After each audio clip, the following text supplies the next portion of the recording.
Hello friends, இன்றைக்கி ஒரு சூப்பரான ஒரு டிஷ்ஷு தான். என்னென்னா ஸ்வீட் பொட்டேட்டோ வச்சு குழந்தைங்களுக்கு எப்படி இதை சாப்பிட மாட்டாங்க தானாக கொடுத்தா. இது மாதிரி பொரித்து ஃப்ரை பண்ணி கொடுத்தோம்னா நல்லா சாப்பிடுவாங்க. இதை நல்லா ஆவி கட்டி எடுத்து வச்சுக்கலாம். ஃபஸ்ட்டு இதுக்கு தேவையான பொருள் நறுக்கி வைக்க வேண்டியது என்னென்னா கொத்தமல்லி, பச்சை மிளகாய், இஞ்சி வேணும்னா ஆப்ஷனல் தான், நறுக்கிக்கலாம், வேணான்னா விட்டுடலாம். சரிங்களா? இதை நறுக்கி எடுத்து ஓரங்கட்டி வச்சுட்டு அதுக்கப்புறம் பிரெட் கிராம்ஸ் ரெடி பண்ணணும். பிரெட் கிராம்ஸ் வேணும். அந்த வீட்டில் ப்ரெட் இருக்கும் இல்லையா, ப்ரெட்டை எடுத்து நல்லா பொடி பண்ணி அதை தனியாக எடுத்து வச்சிடலாம்.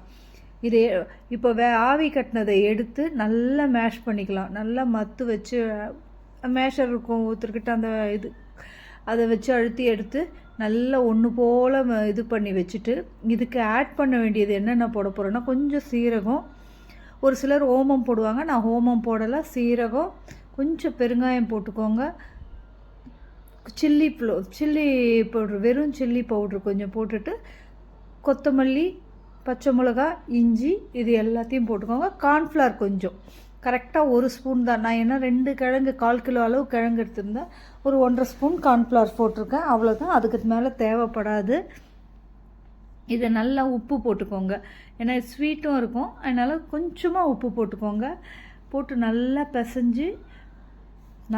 பிசையணும். நல்லா ஒன்று போல் மாவெல்லாம் அங்கங்கே நிற்காமல் நல்லா பிசைஞ்சு எடுத்துட்டு இதை நீல வாக்கில் நல்லா உருட்டி எடுத்துக்க போகிறோம்.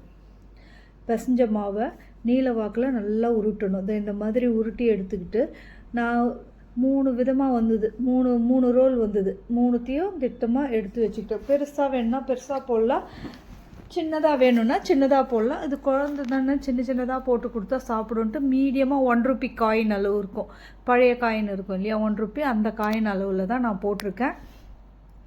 நல்லா இந்த மாதிரி உருட்டிட்டு கட் பண்ணிக்கோங்க. திட்டமாக கட் பண்ணி, ரொம்ப கனமாகவும் வேணாம், இந்த சைஸுக்கு கட் பண்ணிவிட்டு இந்த மாதிரி அழகாக ஷேப் பண்ணி நடுப்புற ஒரு ப்ரெஸ் பண்ணி விட்டுருங்க.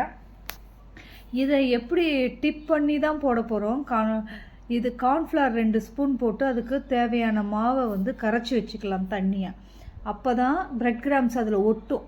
அந்த கார்ன்ஃப்ளவர் 2 ஸ்பூன் போட்டு நல்லா தண்ணியாக கரைச்சி வச்சுட்டு, இப்போது பிரெட் கிராம்ஸ் இருக்குது, ரெடி பண்ண பால்ஸ் இருக்குது, இந்த இதில் எண்ணெய் காய வச்சாச்சு. இப்போ இந்த ஒன்றா எடுத்து இதில் போட்டு கார்ன்ஃப்ளவரில் போட்டு நல்லா டிப் பண்ணி எடுத்து நம்ம பிரெட் கிராம்ஸில் போட்டு ஆயிலில் போட போகிறோம். அப்படி போடும்போது ஸ்லோ ஃப்ளேமில் தான் இருக்கணும். ஹையில் வச்சுட்டா மேலே உடனே தீஞ்சு ஓடி போயிடும். ஹையில் வைக்கவே கூடாது, ஸ்லோவாக வைங்க. ஸ்லோவாக வச்சு பொன்னிறமாக பொரித்து எடுத்துகிட்டு கொடுத்து பாருங்கள். குழந்தைங்க செம்மையாக சாப்பிடுவாங்க. இது ரொம்ப நல்லாயிருக்கும் இந்த டிஷ்ஷு. இப்போ பாருங்கள், நான் எடுத்தது இதில் போட்டிருக்கேன் பாருங்கள், எப்படி இருக்குது பாருங்கள். பார்க்கும்போதே உங்களுக்கு தெரியும், அவ்வளோ நல்லா வரும். சின்ன பால்ஸாக ஈவினிங் டைமில் ஸ்கூல் விட்டு வரும்போது இதெல்லாம் செய்து கொடுக்கலாம். குழந்தைங்க ரொம்ப லைக் பண்ணுவாங்க. இதை நீங்கள் கண்டிப்பாக ட்ரை பண்ணுங்கள்.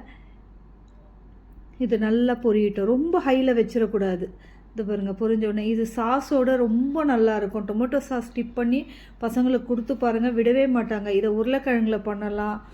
நம்ம இந்த மாவு மாதிரி இருக்கிற வெஜிடபிள்ஸை வச்சு இதை நல்லாவே பண்ணலாம். இது வெஜிடபிள்ஸ் பால் மாதிரியும் செய்யலாம். நான் அது வேறு ஒரு ரெசிபி போடுறேன். இது ரொம்ப நல்லாயிருக்கும், ரொம்ப கிறிஸ்பியாக இருக்கும். நல்லா சூடாக சாப்பிட்டா அவ்வளோ டேஸ்ட்டாக இருக்குது. குழந்தைங்களுக்கு செய்து கொடுங்க. பிடிச்சா லைக் பண்ணுங்கள், கமெண்ட்